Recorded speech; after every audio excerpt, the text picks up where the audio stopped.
नमस्कार. श्री ज्ञानेश्वरी गुडार्थ दीपिका श्री बाबाजी महाराज पंडित भाग 44.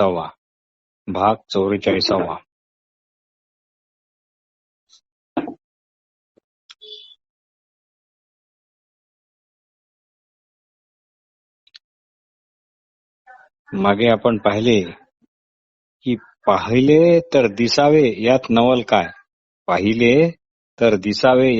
काय, पण न पाहताही ते विश्वरूप अर्जुनाला दिसतच राहिले. भगवंताच्या कृपाईचे करणे कसे आहे पहा. अर्जुनाचे पाहणे किंवा न पाहणे या दोघांनाही भगवंताने आता व्यापून टाकले होते. बाहेर दिठी उघडून पाहे तव आघवे मूर्तिमय देखत आहे. मग आता न पाहे म्हणून उगार आहे. तरीही आत तैसेची येथ नवलावो काय असे, परी न पाहताही दिसे. कैसे अनुग्रहाचे करणे, पार्थाचे पाहणे न पाहणे, तयाही सगट नारायणे व्यापुनी घेतले. जेवढे काही 5 भौतिक जड विनाशी पदार्थ आहेत ते सर्व देश काल वस्तू या 3 मर्यादेने मर्यादित असल्यामुळे ते ज्ञानाने कळणारे आहेत.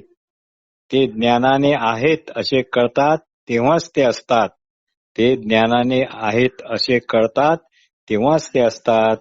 तेव्हा त्यांचे ज्ञान होत नाही, म्हणजे तेव्हा ते आहेत असे कळत नाही, तेव्हा ते नसतातच. पण परब्रह्म अद्वैत एकजिन्सी आहे व त्याच्या वाचून दुसऱ्या वस्तूचे अस्तित्वच मानता येत नाही. इतके व्यापक असल्यामुळे त्याची ज्ञानदृष्टी ही तशीच नित्य व्यापक अविनाशी असल्यामुळे ज्याप्रमाणे त्या परब्रह्माचे अस्तित्व किंवा न अस्तित्व पाहण्यावर किंवा न पाहण्यावर अवलंबून नसते, त्याप्रमाणे श्री ज्ञानेश्वरांनी येथील विश्वरूपाचे अस्तित्व अथवा न अस्तित्व अर्जुनाच्या पाहण्यावर किंवा न पाहण्यावर अवलंबून नव्हते असे दाखवून परमेश्वराचे नामरूपरहित असणारे साकार रूप देखील परमेश्वराच्या नामरूपरहित निराकार स्वरूपाप्रमाणेच शुद्ध नित्य आहे हे दाखविलेले आहे. सारांश. अर्जुन डोळे उघडून पाहो वा डोळे मिटून स्तब्ध राहो. अर्जुनासगट नारायणाने आपल्या नारायण तत्वाने व्यापून टाकले. ही कसली आहे बा जगा वेगळी कृपा. या कृपेमुळेच एका विश्वमूर्तीच्या भव्यतेच्या आश्चर्यपुरातून यथायोग्य भानावर येऊ लागतो न लागतो तोच तसल्या दुसऱ्या विश्वमूर्तीच्या दर्शनाच्या आश्चर्यसागरात पुन्हा बुडून जाऊन लागला. अशा प्रकारे कृष्णाच्या त्या अनंत रूपाने आपल्या असाधारण सामर्थ्याच्या दर्शनाने अर्जुनाला जणू कवटाळूनच टाकले. अहो भगवंत मुळात सर्वव्यापी व सर्वतोमुख, विश्वाचा आदी व अंत. त्यात अर्जुनाने तेच रूप दाखवा असे म्हटले. मग काय, त्या अनंताने आपले सर्व अनंतमय रूप धारण केले आणि ते अर्जुना पुढे ठेवले, तेही तात्काळ. तव चमत्काराचिया आणखी महार्णवी पडे, कवळून घेतला तेने अनंत रूपे. भगवंताने जी दृष्टी पार्थाला दिली ती असामान्यच अशी होती. साधी दृष्टी सूर्याच्या किंवा दिव्याच्या उजेडात सर्व काही पाहू शकते. पण दिसत असलेले जर पाहायचे नसेल तर फक्त डोळे मिटून न पाहणे यामुळे साधते. पण येथे अर्जुन डोळे उघडो वा मिटो, अर्जुनाला विश्वरूप दिसतच राहिले. ही रणभूमीवरील स्थिती हस्तिनापुरात संजय धृतराष्ट्राला वर्णन करून सांगत आहे. म्हणून किरीटीसी दोही परी हे देखणे देखे अंधारी, हे संजय हस्तिनापुरी सांगत असे राया. संजय म्हणतो, राया, असे हे नाना अलंकाराने अलंकृत झालेले व सर्वदूर मुखे असलेले असे विश्वरूप अर्जुनाने कसे पाहिले हे मी आत्ताच सांगितले, ते आपण ऐकले आहे ना. संजय पुढे म्हणतो, राजा, पुढचे ऐका. अर्जुनाने कृष्णाचे ते नाना अलंकाराने नटलेले विश्वरूप पाहिले आणि हेच विश्वरूप विश्वाचे आदी व अंत आहे, हेही त्याच्या आता ध्यानात आले. विश्वरूपाच्या देहाची कांती किती भयंकर नवलाची होती म्हणून सांगणार. कल्पांत समयी 12 आदित्यांचा समुदाय एकत्र येवो तसे हजारो दिव्य सूर्य एकाच वेळी उदय पावले तरी त्याच्या त्या एकत्रित झालेल्या तेजाला पण त्या विश्वरूपाच्या तेजाची बरोबरी करता येणार नाही. तिये अंग प्रभेचा नवलाओ देवा, काहीसाया ऐसा सांगावा, कल्पांती एकची मेळावा, द्वादशादी त्यांचा होय. किंवा चकाकणाऱ्या सर्व विजांचा मेळावा केला, सर्व प्रलयाग्नींना त्यात मिळवले व अजून त्यात अग्नीची दहाकता आणि त्याच्या 10ही कला मिसळवल्या, तरीही हे सर्व एकत्रित तेज त्या विश्वमूर्तीच्या तेजापुढे कमीच पडेल. तंतोतंत विश्वरूपाच्या तेजासारखे कधीही होणार नाही. असा महादेह धारण केलेल्या हरिमूर्तीचे व त्याचे सर्वांगी प्रगट होणारे तेज केवळ श्री व्यासांच्या कृपेने मला पाहता आले. भगवान श्रीकृष्णाच्या कृपेने अर्जुनाला विश्वरूपाचे दर्शन झाले आणि संजयाला श्री गुरु व्यासांच्या कृपेने त्याच विश्वरूपाचे दर्शन झाले. म्हणजे श्रीहरीच्या कृपेने विश्वरूपाचे दर्शन होते हे अगदी स्पष्ट होते. असो, त्या विश्वरूपाच्या कोणत्या तरी एका खूप दूरच्या एका कडेला हे आपल्याला ज्ञात असलेले विस्तारपूर्ण जग महासमुद्राच्या बुडबुड्याप्रमाणे अगदी लहानसे दिसू लागले. जैसे महोदधी माझी बुडबुडे सिनाने दिसती. येथून आपल्या विश्वरूपाच्या ठिकाणीच जगाचे उत्पत्ती स्थिती लय कसे होतात हे श्रीकृष्णाने अर्जुनाला दाखवायला आता सुरुवात केली आहे. सर्व नामरूपाने एक भगवानच नटला आहे असे ज्ञान नसलेल्या अज्ञानी जीवांना सर्व नामरूपाचा पसारा भ्रमाने जगतरूप व सत्य भासत असतो. पण भगवंताच्या अद्वैत स्वरूपाचे ज्ञान झाल्याबरोबर मात्र तो संपूर्ण जगत पसारा भ्रमजन्य किंवा केवळ भास होतो असा रोखठोक अनुभव येतो. जसे आकाशी गंधर्व नगर, जैसे आकाशी गंधर्व नगर. असो, आता विश्वरूपाचा दुसरा जो प्रत्यय आहे त्याचे वर्णन ऐका. आता विश्वरूपाचा दुसरा जो प्रत्यय आहे त्याचे वर्णन ऐका. प्रकाशाच्या झोतात जसे धुळीचे केसासारखे जे बारके समूह समूह दिसतात, प्रकाशाच्या झोतात जसे धुळीचे केसासारखे जे बारीक समूहाच्या समूह दिसतात, तसे भगवंताच्या शरीराच्या ठिकाणी विश्वेच्या अविश्वे अर्जुनाने पाहिली. मुंग्यांनी भरलेली वारुडेच वारुडे असावी, किंवा मेरू पर्वतावर सूक्ष्म परिणामाचे किंवा मेरू पर्वतावर सूक्ष्म परमाणूचे कण असावेत, तशी अनंत विश्वे त्या विश्वरूपात होती. आकाशी गंधर्वनगर, भूतळी पिपिलिका बांधे घर, नाना मेरूवरी सुपुर परमाणू जैसे. मग अर्जुनाचे मनात मी एक आणि हे विश्व दुसरे अशी जी द्वैताची थोडीशी जाणीव शिल्लक होती ती पण कमी कमी झाली व त्याचे मन विरून जाऊ लागले. म्हणजे जेथे जग ही वस्तू आहे व तिला पाहणारा तिच्याहून निराळा मीही एक आहे असे जे थोडेसे द्वैत वाटत होते ते नाहीसे होऊन अंतःकरण एकाएकी विरून गेले. हृदयात आत्मानंद जागा झाला. तेथ एक विश्व एक आपण, ऐसे अळुमाळ होते जे दुजेपण, तेही आटून गेले अंतःकरण विराले सहसा. आतील महानंद प्रकट झाला. इंद्रियाची कसमस बंद पडली. त्याचा सर्व देह पुलकरूपी वस्त्राने पांघरल्यासारखा झाला. आतला महानंद चेहरे जाहले. बहारी गात्रांचे बळ गेले. आपादपा गुंतले पुलकांचले. म्हणजे पायापासून मस्तकापर्यंत सर्व अंगावर रोमांच उभे राहिले. वर्षा ऋतूच्या पहिल्या जोरदार वृष्टीमुळे उन्हाळ्यात वणवा लागलेल्या पर्वताच्या सर्व पृष्ठभागावर कोवळे तृणांकुत उगवावे याप्रमाणे अर्जुनाच्या देहावर रोमांच उत्पन्न झाले. वार्षिये प्रथमदशे ओहळलेया शैलाचे सर्वत्र जैसे विरुडे कोमलांकुरी जैसे रोमांच जाहले. सोमकांत मणी पाझुरा लागतो. चंद्रकिरणांचा स्पर्श होताच त्याप्रमाणे अर्जुनाच्या देहावर स्वेद कणांची गर्दी झाली. शिवतला चंद्रकरी सोमकांत द्रवधरी तैसा स्वेदकणिका शरीरी दाटलिया. सरोवरातील कमळ कळीत अडकलेल्या भ्रमराच्या हालचालीने ती कळी हिंदोळते हालते. त्याप्रमाणे श्वासगती अनियमित होऊन अर्जुनाचा देह अष्टसात्विक भावामुळे कापू लागला.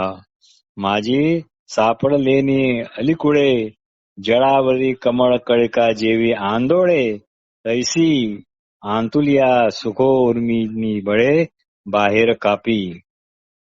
कापूर सर्व बाजूनी दाटून आला म्हणजे त्या कापूर केळीची सोपटे उकलली जातात. मग त्या कर्पूर कर्दळीतून जो कापूर थेंबा थेंबाने बाहेर पडू लागतो तसे अर्जुनाच्या नयनातून अश्रुबिंदू ठिपकू लागले. कर्पूर कर्दळीची गर्भपुटे उकलता. कर्पूर कर्दळीची गर्भपुटे उकलता. कापराची नी कोंडाळे पुलिका देवी गळती थेंबुटे नेत्रा नी पडती. अशा प्रकारे सर्व अष्टिक सात्विक भाव परस्परांना उत्कट करू लागल्यामुळे अर्जुनाच्या जीवाला ब्रह्मानंदाच्या सुखाची प्राप्ती होऊ लागली. पौर्णिमेला पूर्ण चंद्राचा उदय झाला असता ज्याप्रमाणे भरलेल्या समुद्राला भरती येते त्यामुळे आतल्या आत वेळोवेळी उठत असलेल्या आनंदाच्या उर्मीमुळे अर्जुन वारंवार उचंबळू लागला कापू लागला. उदलेनी सुधाकरे जैसा भरलिया समुद्र भरे तैसा वेळोवेळी उर्मी भरे उचंबळत असे. तसेच ज्या ब्रह्मसुखाच्या अनुभवानंतर पुन्हा देहावर येऊन द्वैत दृष्टीचा अंगीकार करून अर्जुनाने एक उसासा टाकला आणि विश्वरूपाकडे दृष्टी केली. तेथे अर्जुन जिकडे बसला होता तिथून मस्तक वाकून त्याने देवाला नमस्कार केला व दोन्ही हात जोडून देवाशी बोलू लागला. अर्जुन म्हणतो, देवा तुमचा जय जयकार असो. आपण माझ्यावर विलक्षण कृपा केली त्यामुळे मी सामान्य मनुष्य देखील असून तुमचे हे विश्वरूप मला पाहता आले. देवा ज्याप्रमाणे मंदार पर्वताच्या अंगावर श्वापदाचे कळपच्या कळप असावे त्याप्रमाणे या तुझ्या विश्वरूपाच्या ठिकाणी अनेक भुवने मी पाहत आहेत. हो देवा, आकाशाच्या पोटात ज्याप्रमाणे ग्रहाचे समुदाय दिसावेत किंवा एखाद्या विशाल वृक्षावर निरनिराळ्या पक्ष्यांची घरटी दिसावी त्याप्रमाणे भगवंता या तुझ्या विश्वरूप शरीराचे ठिकाणी सर्व देव समुदायासह मी स्वर्गलोक पाहत आहे. अहो आकाशाची खोळे दिसती ग्रह गणांची कुळे का महावृक्षी अविसाळे पक्षी जातीची तयापती श्रीहरी तुझ्या विश्वात्मकी इये शरीरी स्वर्ग देखतसे अवधारी सुरगणेसी. प्रभो पंचमहाभूतांचे समुदाय जारज अंडज आदी प्राणी समुदाय सत्यलोक कैलास पार्वतीसह भगवान शंकर तसेच तुझे चतुर्भुज रूपही मी सर्व पाहत आहे. श्री महादेव भवानीयशी तुझ्या देखत असे एके अंशी आणि तू तेही गा ऋषिकेशी तुझ्या माझीच देखे. कश्यपादी ऋषींची कुळे नागासळ पाताळ लोक हे सर्व हे त्रैलोक्यनाथा किंबहुना तुझ्या एक एक अवयरूप भिंतीचे ठिकाणी 14 लोकांच्या चित्राची जणू ही चित्रेच चितारलेली आहेत की काय. तुझ्या एकेकाची अवयाची या भिंती ये चतुर्दश भुवने चित्राकृती अंकुरली जाणे. देवा, ज्ञानदृष्टीने मी पाहू लागलो तर जणू आकाशाला कोंब फुटावे तसे तुझे दोन्ही बाहू दिसत आहेत. तुझा एक एक हात एकाच वेळी अखंड व्यापार करीत आहेत. जीवाच्या मर्यादित स्वरूपामुळे व अल्प शक्तीमुळे जीवाच्या ठिकाणी कर्माचा किंवा व्यापाराचा आरंभादित क्रम दिसून पडतो किंवा आणि त्याच्या अल्पज्ञेमुळे त्याचे ज्ञान भूत भविष्य वर्तमान अशा तिन्ही कालांनी विभागले जाते. पण परमेश्वर सर्वज्ञ सर्वशक्तिमान व सर्व व्यापक असल्यामुळे त्याच्या ठिकाणी सर्व व्यापार आणि सर्व ज्ञाने एकदम एकाच वर्तमान काळी असतात. याचे सर्व व्यापार व सर्व ज्ञाने एकदम एकाच वर्तमान काळीच असतात. परमेश्वराच्या शक्ती व्यापाराला व ज्ञानाला भूत भविष्य वर्तमान अशी काळाची मर्यादा नसते. असो, विश्वरूपाचे उदरेही पण अमर्याद आहेत.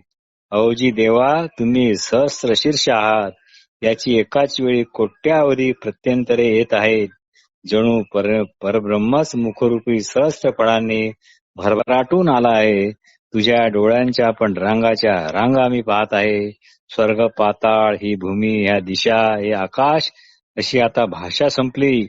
मूढ मृगांना मृगजळ हे पाणी वाटते, म्हणून मनुष्य त्याला मृगजळ म्हणत असला तरी त्याला ते जसे फक्त सूर्यप्रकाशाचे कंपन वाटते, त्याप्रमाणे अज्ञानी जीवांना भगवंताचे हे विश्वरूप अनेक प्रकारच्या वस्तूंनी भरलेले जगत वाटत असले तरी ज्ञानी भक्तांना एक भगवानच सर्व वस्तू रूपाने दिसतो. देवा, तू व्यापली नाही अशी परमाणू इतकीही सूक्ष्म पोकळी कुठे नाही. ब्रह्मांडाचा संपूर्ण विस्तार तुझ्या एकातच मला साठलेला दिसत आहे. असा तू विश्वव्यापका, तू कोणत्या ठिकाणाहून आलास कोण जाणे. तू बसला आहेस की उभा आहेस कोण जाणे. तू निजला आहेस की अजून काय आहेस काही सांगता येत नाही. तू कोणत्या मातेच्या पोटी आला हे पण नाही. तुझे ते स्थान केवढे आहे हे कोण जाणे. हे संपूर्ण मी पाहिले की मग माझ्या लक्षात आले की तुझे स्थान तूच आहेस. मग माझ्या लक्षात आले की तुझे स्थान तूच आहेत. म्हणजे तुझ्या वाचून तुझे स्थान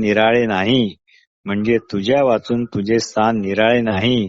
तू कोणापासूनही उत्पन्न नाहीस. असा तू अनादी आणि स्वयंसिद्ध आहेस, सिद्ध आहेस.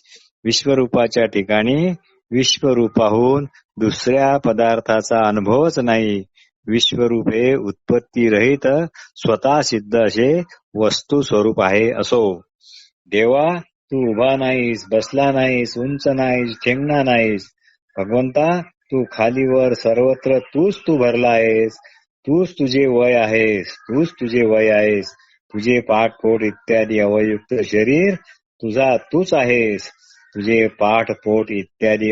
शरीर तूच आहेस. तुझे सर्व तूच आहेस. पण मला या विश्वात एकच उणीव दिसत आहे. ही म्हणजे तुझ्या विश्वरूपाचे ठिकाणी आदी मध्य अंत हे